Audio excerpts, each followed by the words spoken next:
किशोर ने जिसके लिए भी गाया वो अमर हो गया। मेरे महबूब कयामत। इंडिया के मारूफ अदाकार और प्लेबैक सिंगर किशोर कुमार का एक मशहूर किस्सा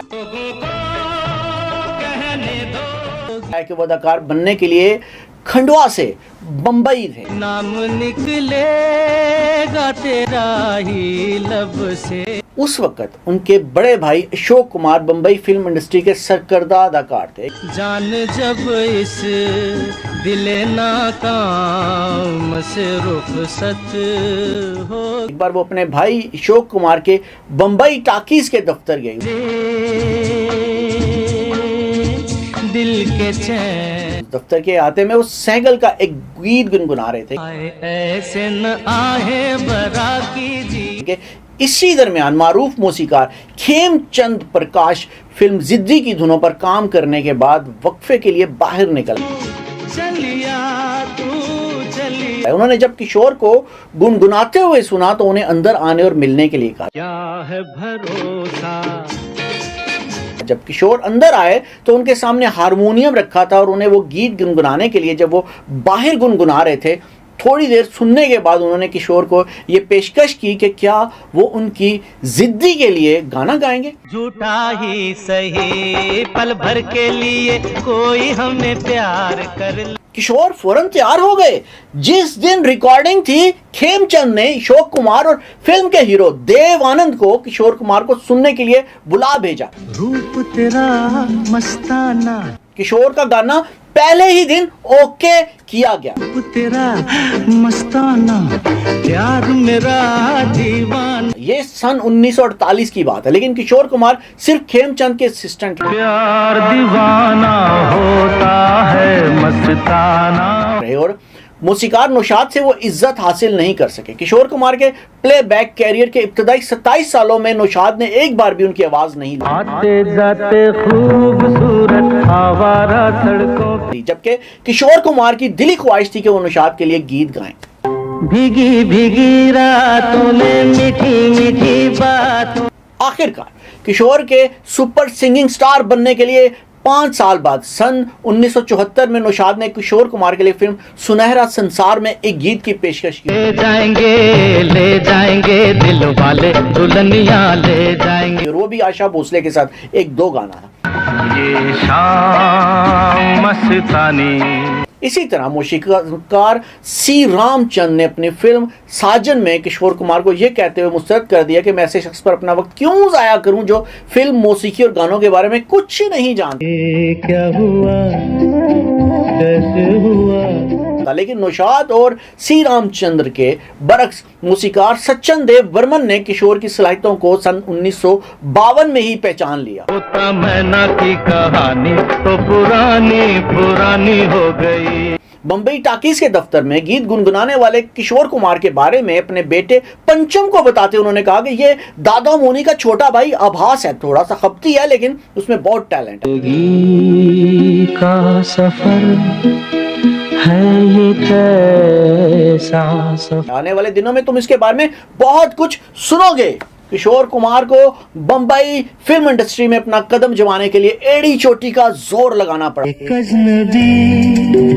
हसीना से सन 1954 में फिल्म साज बमन राय ने किशोर कुमार को बतौर अदाकार नौकरी में साइन किया। एक डाल पर तोता बोले। किशोर ये समझ रहे थे कि फिल्म के गाने भी वो गाएंगे, लेकिन वो ये जानकर दंग रह गए कि कंपोजर सलील चौधरी ने उनकी आवाज के लिए हेमंत कुमार को मुंतखब किया। कोरा कागज था ये मन मेरा। मारूफ सहाफी राजू भारतन ने अपनी किताब ए जर्नी डाउन मेलोडी लेन में लिखते हैं कि जैसे ही किशोर को इसका इल्म हुआ वो सलील के म्यूजिक रूम में गए और उनसे पूछा कि उन्हें अपनी फिल्म में गाने की इजाजत क्यों नहीं दी जा रही। जो मोहब्बत है ये उनका है। सलील का जवाब था, मैंने तुम्हें पहले कभी गाते हुए नहीं सुना। हैरान किशोर ने कहा, सलील दा कम अज कम आप मुझे गाते हुए सुन सकते हैं। तो छोड़ो भी जाने दो यार। जैसे ही किशोर ने गाना शुरू किया सलील चौधरी ने उन्हें रोक दिया और कहा, आप मौसीकी की ABC भी नहीं जानते, आप जा सकते हैं। हेमंत कुमार किशोर कुमार अपना मामला फिल्म प्रोड्यूसर बिमल राय के पास ले गए। उन्होंने मुदाखलत करने से इनकार कर दिया और कहा, मौसीकी सलील चौधरी का शोबा है, मेरे म्यूजिक डायरेक्टर फैसला करते हैं कि गाना कौन गाएगा। मेरी भीगी भीगी सी पलकों पे रह गए जैसे मेरे सपने। किशोर फिर अपने 2 रिकॉर्डों के साथ सलील चौधरी के पास गए, लेकिन उन्होंने उनकी एक नहीं सुनी और आखिर में हेमंत कुमार ने किशोर कुमार को अपनी आवाज दी। मुसाफिर हूँ यारो। साल बाद सन 1971 में बिलाख सलील चौधरी ने अपनी गुलजार की फिल्म में मेरे अपने में किशोर कुमार का मशहूर गाना कोई होता जिसको अपना हम अपना कह लेते यारो गाने के लिए कहा। कोई होता जिसको। सलील चौधरी ने खुद बाद में इतराफ किया कि मैं उस लड़के की सलाहियत को पहचानने पर खीमचंद को सलाम करता हूँ। मैं इत्तेफाक करता हूँ कि हम सब ने किशोर की सलाहियतों को पहचानने में गलती की। जाने कैसे कब कहाँ इकरार हो गया। किशोर कुमार ने कभी क्लासिकल गाने की कोई तरबियत नहीं ली। हम सोचते ही रह गए और प्यार हो गए। इसके बावजूद हिंदी सिनेमा में क्लासिकल गाने के तजर्बाकार और सन 2005 में पद्म भूषण और 2007 में दादा साहब फाल्के अवार्ड हासिल करने वाले गुलकार मुन्ना डे ने अपनी स्वाने उम्री memories come alive and autobiography में इतराफ किया कि मुझे क्लासिकल मौसीकी से नाबल्द किशोर कुमार के साथ गाने में घबराहट होती थी। कोई भड़के। उनके गाने के खास अंदाज था जो क्लासिकी मौसीकी की बारीकियों पर असर अंदाज होता था और उनके साथ 2 गाने वाले साथी गुलकारों को कोफ्त में डाल देता था। दुनिया जो प्यासा रखे। जब मैंने फिल्म अमीर गरीब में उनके साथ मेरे प्याले में शराब डाल दे गाया, तू मेरे प्याले में शराब डाल दे, तो मैंने इस बात को साफ साफ महसूस किया। फिल्म साज और अदाकार देव आनंद ने शुरू से ही किशोर कुमार की आवाज को अपने लिए मुंतखब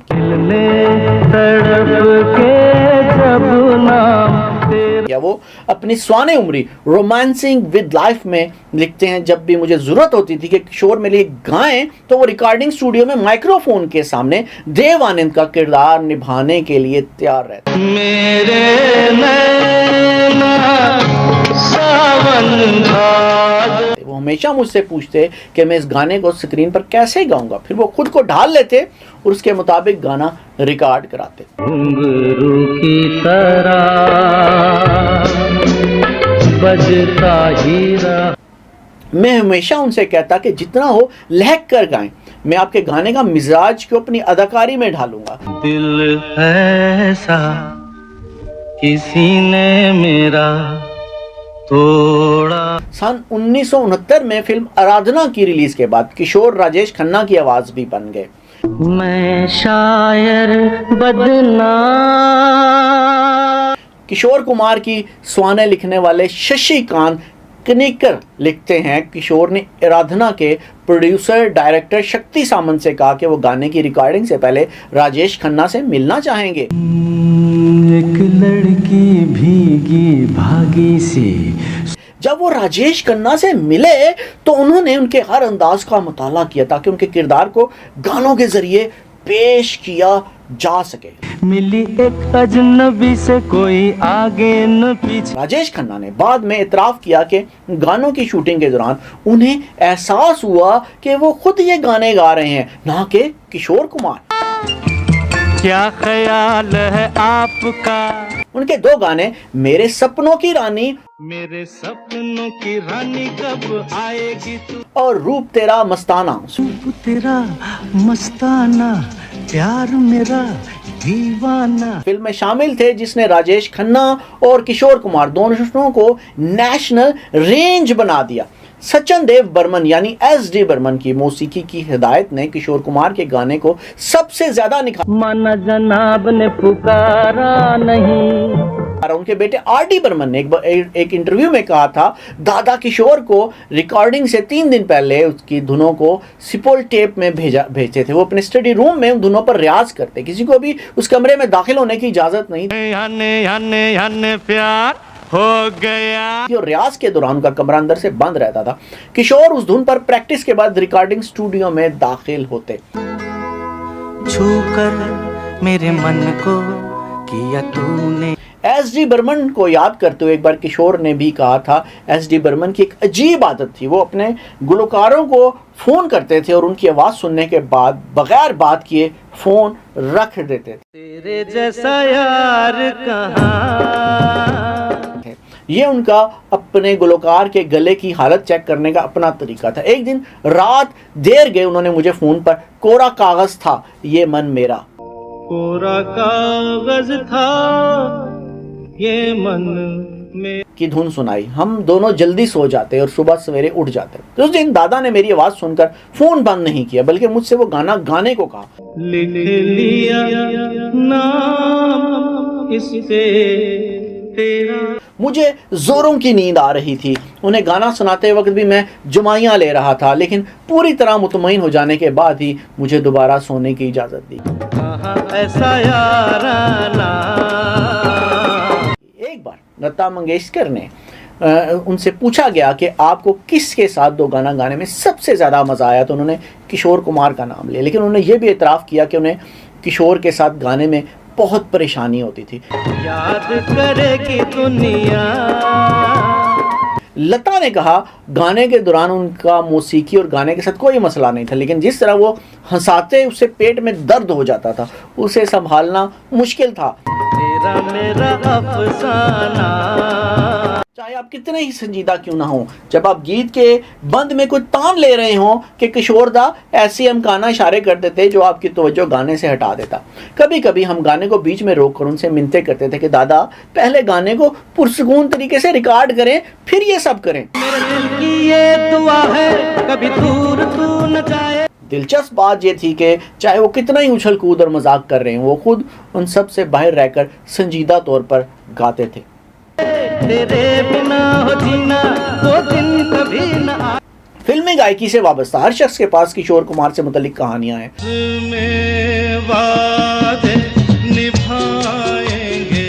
आशा भोसले कहती हैं कि किशोर दा अक्सर एक ऐसे लड़के के साथ रिकॉर्डिंग के लिए आते थे जो नज़र नहीं आता था। वो मुसलसल उससे बातें करते, लतीफ़े सुनाते और ऊंची आवाज़ में हंसते। कभी कभी वो मुझे भी अपनी गुफ्तगू में शामिल होने की दावत देते। ये ज़रा अजीब होता था, लेकिन हम सब का पूरा इंटरटेनमेंट होता था। तेरे लिए आए तेरे ही दीवाने। किशोर कुमार के बारे में मशहूर था कि वो अपने पैसों को बहुत संभाल कर रखते थे, लेकिन गीत निगार सुमेर बताते हैं कि उन्हें बग़ैर उजरत के उनके वालिद अनजान के लिए कम से कम 10 गाने गाए। मुझे याद है कि कई बार उन्होंने मेरे वालिद को अपनी गाड़ी में घर छोड़ा जब वो हमारे पास गाड़ी ख़रीदने के पैसे भी नहीं थे। झूमे नाचे गाए आए रंग जमाने। जब उन्होंने चलती का नाम गाड़ी फिल्म बनाई तो मेरे वालिद से अपने गाने लिखने को और उन्होंने मार्केट रेट से ज़्यादा रकम अदा की। कैसे कैसे तो बेलाए तू क्या जाने। मशहूर फिल्म साज और डायरेक्टर सत्याजीत रे जब पथीर पंचाली बना रहे थे तो किशोर कुमार ने उन्हें 5,000 रुपये देकर उनकी मदद की। उन्होंने रे की फिल्म चारों लता के लिए 2 गाने भी गाए और कोई मुआवजा नहीं लिया। सन 1975 में इमरजेंसी के दौरान संजय गांधी ने मुंबई से मशहूर फिल्म साजों को म्यूजिकल नाइट में शिरकत के लिए मदऊ किया। सब कहते हैं तूने मेरा दिल ले लिया। बहुत से लोग दिल्ली गए थे, लेकिन किशोर कुमार ने ना सिर्फ दावत को ठुकरा दिया बल्कि यह भी नहीं बताया कि उन्होंने ऐसा क्यों किया। तेरे बिना जिंदगी से कोई शिकवा। शशिकांत खनेकर किशोर कुमार की स्वानी उम्री में लिखते हैं कि संजय गांधी ने उसे अपनी जाती तौहीन समझा। जाए इस तरह तो लहरें जिस तरह। और इत्तलात और नशरियात के वजीर विद्या चरण शुक्ला को फ़ोन किया और बताया कि किशोर के गाने किसी भी सरकारी मवासलाती नेटवर्क पर नहीं चलाए जाने चाहिए।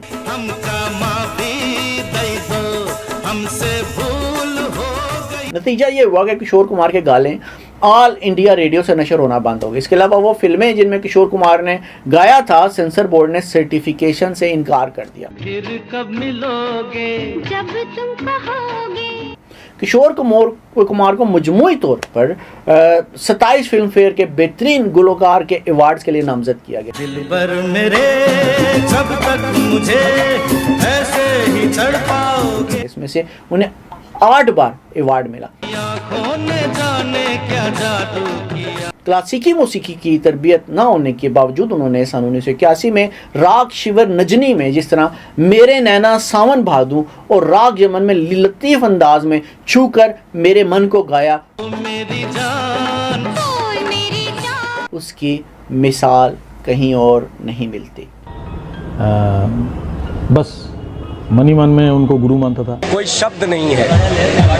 किशोरदा एक हरफन मौला सिंगर थे। हमने इनसे इतना सीखा है कि इनके सामने हिमाकत ही होगी कि हम कुछ गाने का भी हिम्मत भी करें उनके सामने गाने की। बगैर सीखे जैसा वो गाते थे मैंने ऐसा सिंगर नहीं सुना। 40 साल से मैं काम कर रहा हूँ। मैं किशोरदा का बहुत बड़ा फैन हूँ। कि आज भी उन्हीं गानों की वजह से हम लोग इंस्पिरेशन तो किशोरदा थे। वो एक्टर भी था, डायरेक्टर भी था, राइटर भी था, म्यूजिशियन भी था और सिंगर भी। जो मेरे आइडल हैं, जिनको मैं बहुत मतलब ध्यान से सुनती थी और कोशिश करती थी कि हमें भी ऐसा ही कुछ करते रहना चाहिए, वो है किशोरदा।